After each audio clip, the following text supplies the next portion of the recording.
आदाब। आ गए वापस? थोड़ा सा इंतज़ार करना पड़ा, ब्रेक काफ़ी लंबी हो गई थी।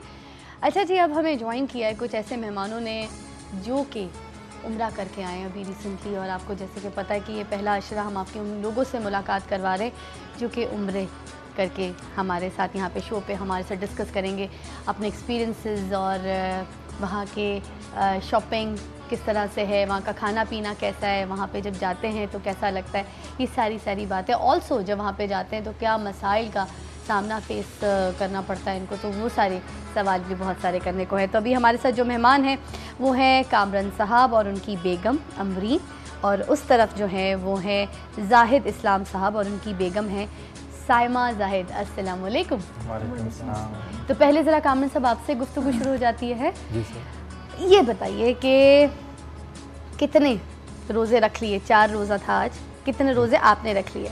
अल्हम्दुलिल्लाह अल्लाह के फजल करम से हमने तमाम रोज़े रखे हैं माशाल्लाह। आगे भी पूरे रोज़े रखने के इरादे हैं इंशाल्लाह? टेंशन तो नहीं देती है कि नहीं तुमने रोज़ा रखना है या खुद नियत करके रखते हैं? नहीं, माशाल्लाह ये अल्लाह पाक का शुक्र और एहसान उस मालिक का कि मेरी आलिया मोहतरमा खुद इस चीज़ के लिए सोम व सलात की बहुत पाबंद हैं अल्हम्दुलिल्लाह। और 1 साल पहले से उन्होंने मुझे कहा था कि इस साल वकेशन जब होंगी तो हम जो है उम्रे की जो है सआदत हासिल करना चाहते हैं। मैं ये बात बताता चलूँ कि मैं कनाडा से आया हूँ। अच्छा। और मैं कहाँ थे कनाडा में? कहाँ पे? मैं टोरंटो में। Toronto, okay.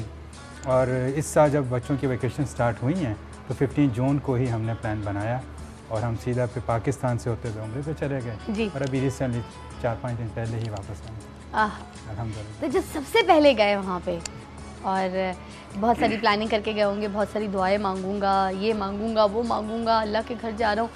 जब सबसे पहले गए वहाँ पे खाने काबा को देखा अपने सामने, पहली नज़र जब पड़ी खाने काबा पे, क्या फ़ील आई? क्या दुआ मांगी या सब कुछ भूल गए, अपना आपा भूल गए? क्या क्या क्या लगा?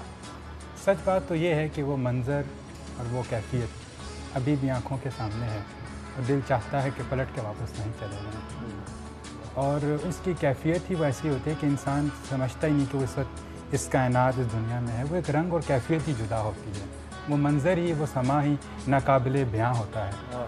लेकिन सच बात बताता चलूँ कि अगर आप दुआओं की बात कहते हैं तो वहाँ शायद लब कुशाई नहीं होती, वहाँ दिल खुद बोलता है। वहाँ दिल की कैफियत ही ऐसी हो जाती है कि वही ज़ुबान, जैसे क्यों कहते हैं ना कि हाल ऐसा कर लिया जाए कि दिल खुद बोल उठे। तो जो दोस्त अहबाब साथी बस उनका तसव्वुर करके बस पानी को कहते हैं मालिक इतना रहीम है, ये तेरा घर है, जिसको अंबिया कराम कहा करते थे कि ये तेरा घर है, अब तो बड़ा रहीम है, रहम कर। हम तो सिर्फ गुनाहगार लोग हैं, उसकी तौफीक है। हमसे उससे ये कहते हैं कि तू रब्बे कायनात है और सुना है कि तू हमारी माँ से भी 70 गुना ज़्यादा मोहब्बत करता है और आज अपने अगर घर बुला लिया तो हमारी अपनी बख्शिश कर दे, अपनी रहमत कर दे। हम पर भी जिस तरह तूने एहसान और करम किया, अपनी घर हाज़िरी की तौफीक दी, उन लोगों को भी बार बार हाज़िरी की तौफीक दे जो आज तक तेरी जुस्तजू किए, दुआएं करते हैं और आज तक हाज़िर नहीं हो सके। तो मालिक उन पे भी अपना फजल और करम कर और उनको भी बुला। बस ये कैफियत थी, उसी कैफियत में आज तक हम हैं। कामरान साहब बहुत प्यारी बात बोली और बड़ी अच्छी तरीके से बयान किया। आपसे पूछना चाहूँगी मिसेस कामरान, आप जब गई तो वहाँ पे किन किन प्रॉब्लम्स को फेस करना पड़ा? क्योंकि मैंने बात तो पूछ ली कि जब पहली बार देखा तो क्या कैफियत थी, आप ज़रा कुछ प्रॉब्लम्स के बारे में बताइए कि वहाँ पे क्या प्रॉब्लम्स फेस करने को मिलती हैं?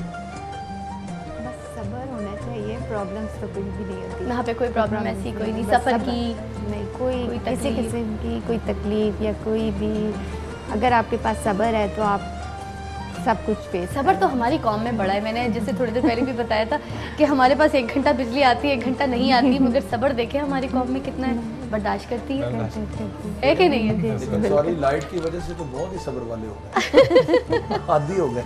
आदी भी हो गए, आपकी बात भी बिल्कुल दुरुस्त है, बजाय आपने सही बोला था, आदी हो गए कि वो बात है कि वो एक बंदा पीर के पास गया ना जी, उसने उसका हाथ देखा, उसने कहा कि बाबा जी मैं कब खुशहाल हूँगा? हाँ। कहता 12 साल तक तुम्हारा कोई कारोबार नहीं होगा। अच्छा। उसके बाद वो खुश हो गया। कहता उसके बाद? हाँ। कहता उसके बाद तू आदी हो जाए। मैं यही बात तो हम आदी हो चुके हैं। आदी हो चुके हैं। मैं ये बात ऐड करता चलूँ, या बिजली के अलावा अभी मुझे रिसेंटली एक्सपीरियंस हुआ, इस 3-4 दिन के अंदर मुझे सियालकोट और कुछ तो सिटीज़ के जाना था। तो मालूम ये हुआ कि 1-1, 2-2 घंटे लोग सीएनजी स्टेशन वेट कर रहे हैं गैस दिलवाने के लिए। पूछा ये रश क्यों, ऐसा क्यों? मैं कहा जी कल से सीएनजी नहीं मिलनी है 3 दिन के लिए। मैं कहा आपके सब्र के अल्लाह ताला अभी बल्कि मैं कल न्यूज़ में देख रही थी कि पेट्रोल की कीमत भी फिर बढ़ने वाली है, 8 रुपये पता नहीं कितनी, I don't know exactly, but figure मैं कल अनाउंस करूँगी कि कितनी बढ़ने वाली है, मगर बढ़ने वाली है, बात कन्फर्म है। आपकी तरफ ज़रा चलते हैं, यहाँ पर हमारे साथ हैं जाहिद इस्लाम साहब और मिसेस जाहिद। तो आप लोग ज़रा बताइए कि जब वहाँ पर पहुँचे तो एक कैफियत जो बयान है पहले तो वो कर दीजिए थोड़ी सी, क्या फ़ील थी जब खाने काबा को अपने सामने देखा? बिस्मिल्लाहिर्रहमानिर्रहीम। सच पूछें तो जो कैफियत है उसको शायद लुगत में कैसे अल्फाज नहीं बने कि उनका बंदा बयान कर सके। मुझे किसी ने बताया कि जब आपकी नज़र पहली पड़ती है अल्लाह के घर पे खाना काबा पे, आप जो दुआ मांगते हैं पूरी होती है। तो जब मैं खाना काबा मैंने देखा मेरे सामने आया तो मुझे यकीन नहीं आ रहा था कि मैं यहाँ पहुँच गया वाक़ई आपके घर में। तो मैंने पहले अल्लाह पाक से दुआ मांगी कि अल्लाह मियाँ मेरे मुल्क जो पाकिस्तान उसकी खैर फरमा, उसके गरीबों पे करम कर, उस पर दुखी इंसानों पे करम कर। मैंने रो रो के इस मुल्क की दुआ मांगी क्योंकि मुझे इस मुल्क की मिट्टी से बड़ा प्यार है। हुजूर ने फरमाया कि जो मुझे औद के पहाड़ से बड़ा प्यार है, हुजूर पाक सल्लल्लाहु अलैहि वसल्लम ने फरमाया, क्योंकि अपने वतन से प्यार करना, अपने वतन से मोहब्बत करना ईमान का हिस्सा है। इसलिए मैं इस मुल्क में पैदा हूँ, इस मुल्क ने मुझे, इस मुल्क में मेरी माँ बसती है, मेरी बहनें बसती हैं, मेरा बिज़नेस इस मुल्क के अंदर है, मेरा कारोबार इस मुल्क के अंदर है। मुझे इस मुल्क से बड़ा प्यार है और मैं इस मुल्क से बड़ा पुरुम्मीद हूँ। अभी आप बिजली की बात कर रहे थे, अभी हम सीएनजी की बात कर रहे थे, तो मैंने अपने रब से ही मांगा रब मेरे मुल्क में करम कर दे, पाकिस्तान पे। मैंने दुनिया के सारे मुल्कों की हिस्ट्रियाँ पढ़ी हैं, मैंने बड़ा गौर किया है। हर मुल्क का कोई ना कोई किसी न किसी वजह पे मुझसे मुल्क बना, लेकिन दुनिया का वाहिद मुल्क है, आप स्टडी कर लें, आप नेट में चले जाएँ, जाकर सर्च कर लें, दुनिया का वाहिद मुल्क है पाकिस्तान जो इस्लाम के नाम पे बना। क्या बात है, बहुत खूब, ठीक है। बहुत खूब। और इस खित्ते के अंदर औलिया कराम बसते हैं। इस खित्ते के अंदर, इस खित्ते ने बहुत से औलिया कराम पैदा किए। इस खित्ते के अंदर मोहब्बत है, इस खित्ते के अंदर द्रुशी बहुत पड़ा जाता है। इस खित्ते के अंदर लोग हुजूर से प्यार बहुत करते हैं, हुजूर के अहले बैत से बड़ा प्यार करते हैं, लोग हसन हुसैन रज़ी अल्लाह तआला से प्यार करते हैं, सईदा कायनात से प्यार करते हैं। इस खित्ते में बहुत लोग पैदा हुए हैं और इस हमारे इसी वजह से आई थिंक हमारे में इतना सब्र है और हम इतना अल्लाह को याद रखते हैं और इतना हुजूर सल्लल्लाहु अलैहि वसल्लम को हम मोहब्बत करते हैं और उन पे हमारी जान निसार है, क्योंकि हम इन्हीं इम्तिहानों की वजह से हम उनको ज़्यादा पुकारते हैं। आई थिंक ये उनकी रहमत है और हमारे में सब्र भी इसी वजह से है। तो मेरा उम्र का एक मेरे लिए उम्र की मैं बात चाहता हूँ कि मुझे 30 तारीख को लकवे का अटैक हो गया, जिसे आप इंग्लिश में कहते हैं बेल प्लोसिस, लकवा अटैक हो जाता है। लकवे का मुझे अटैक हो गया 30 तारीख को। ये आप कोई मौजज़ा बताने लगे हैं कुछ तो ऐसा? मुझे लकवे का अटैक हो गया 30 तारीख को इसी महीने की। अच्छा ठीक तो है, मैं 2 तारीख को उम्रे पे चला गया अपनी वाइफ को साथ लेकर। ठीक है, उसी अटैक पे चला गया मैं। ठीक है। तो वहाँ मैं उम्रे पे चला गया, इस चीज़ को मुझे अटैक हुआ। तो मैं डॉक्टर के पास गया, मुझे कहा बेड रेस्ट करें आप। मुझे वो सुबह करते थे, फिजियोथेरेपी मुझे होती थी साइड पे, देखा मुझे आंखें बंद नहीं होती थी। ठीक। तो मैं अल्लाह की बारगाह में चला गया। हाँ। मैंने बताया रब मैं कहाँ जाऊँ तेरे सिवा, तेरे अलावा कौन है? मैं तेरे महबूब का वास्ता तेरे पास लेके आया हूँ, हसन हुसैन का मैं वास्ता लेके आया हूँ, सईदा कायनात का वास्ता लेके आया हूँ, तो मैं कहाँ जाऊँ? ठीक है, मैं वापस आया हूँ, ठीक है, कब समय बैठा हुआ हूँ। और उससे बड़ी एक सादत मुझे वहाँ मिली कि वहाँ मुझे उम्रा कर रहा था, मेरी वहाँ एक अल्लाह के वली से मुलाकात हुई, अल्लाह के साले से मुलाकात हुई, एक आशिक रसूल से मुलाकात हुई। उनका नाम है डॉक्टर तहरुल कादिर साहब, प्रोफेसर शेखुल इस्लाम डॉक्टर तहरुल कादिर साहब। उनके साथ हमने उम्रा किया, सादत में मिली। अच्छा। उनके साथ हमने 7 चक्कर लगाए, सही की। वो आशिक रसूल थे, उनके साथ जब उम्रा किया, वो हमारे साथ उन्होंने हमारी रहनुमाई की, तो हमारा उम्रे को और 4 चाँद लग गया अल्लाह की बारगाह में। तो जब अब चक्कर लगाते हैं, पहला चक्कर लगाते हैं तो एक ऐसी जगह है जहाँ पे आप जाते हैं तो बहुत से अल्लाह ताला के प्यारे प्यारे वली, आपको अल्लाह के प्यारे वली वहाँ पे। जब पहला चक्कर आप लगाते हैं, फिर दूसरा चक्कर लगाते हैं, तो आपको रब का जब आप हाथ लगाते हैं खाना का, आपको यकीन नहीं आता कि मेरा वाकई हाथ खराब के घर को छू रहा है। फिर वहाँ पे आपकी अजीब कैफियत होती है, आपकी आंखों से आंसू निकलते हैं, फिर आपके सामने मैं वो लफ्ज़ बयान नहीं कर सकता। अच्छा, कुछ लोग कहते हैं खौफ सा तारी हो जाता है, मुझे नहीं लगता वहाँ पे कोई खौफ तारी होता होगा। वहाँ पे तो जाके बहुत पीस फील होता होगा, बहुत सुकून, एक अलग कैफियत आप जो बयान नहीं की जा सकती, मगर खौफ मुझे नहीं लगता कि मैंने बताया कि शायद लुगत के अंदर अल्फाज ही नहीं बने कि उनको बंदा बयान कर सके।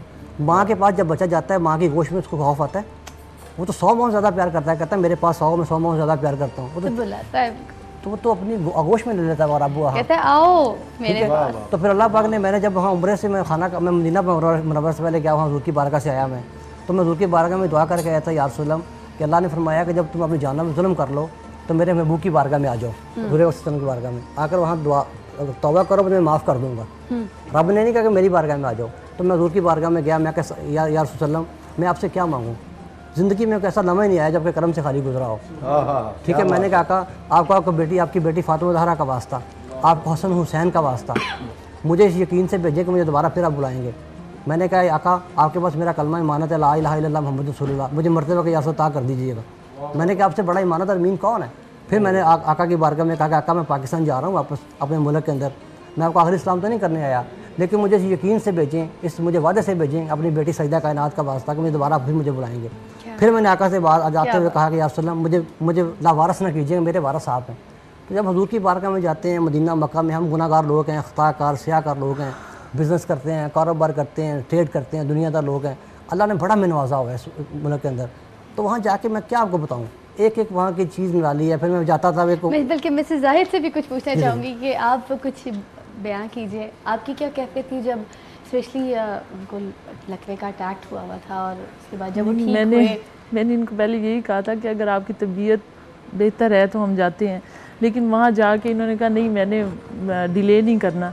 वहाँ जाके अल्लाह ताला का खसूसी करम हुआ कि बिल्कुल एक दिन भी मुझे फ़ील नहीं हुआ कि ये बीमार हैं या इनकी कोई इस तरह की कंडीशन है, बस अल्लाह ताला का करम है। वहाँ जाके तो फील ही नहीं होता कि बस लगता है बस इंसान ख़त्म हो गया इधर आके। बस आपका बहुत बहुत शुक्रिया, आपने ये मौज़ा हमारे साथ शेयर किया, बल्कि जितने भी देखने वाले हैं उनको भी बताया। बहुत बहुत शुक्रिया आपके आने का। आप लोग इसी तरह सेहतमंद रहिए, खैर व आफियत से अल्लाह ताला बहुत सारी इज़्ज़त आप लोगों को दे, कामयाब करे, आप लोग के कामों में आपको बरकत डाले, आपके रिस्क में। अब वक्त हुआ चाहता है एक छोटे से वक्फे का, वक्फे के बाद आपको दोबारा ज्वाइन करेंगे और उसके बाद एक और ऐसे गेस्ट जिनका मैंने शुरू में मोनोलॉग में जिक्र किया था, अपनी कॉलर से सवाल किया था और वो उस सवाल पे अल्हम्दुलिल्लाह लॉन जीत चुकी थी। तो एवरीबडी नोज़ कि अब हमारे प्रोग्राम में कौन आने वाले हैं। No surprise, no clue. तो एक छोटा सा वक्फा, फ़ौरन मिलेंगे उनसे। आदाब अर्ज़।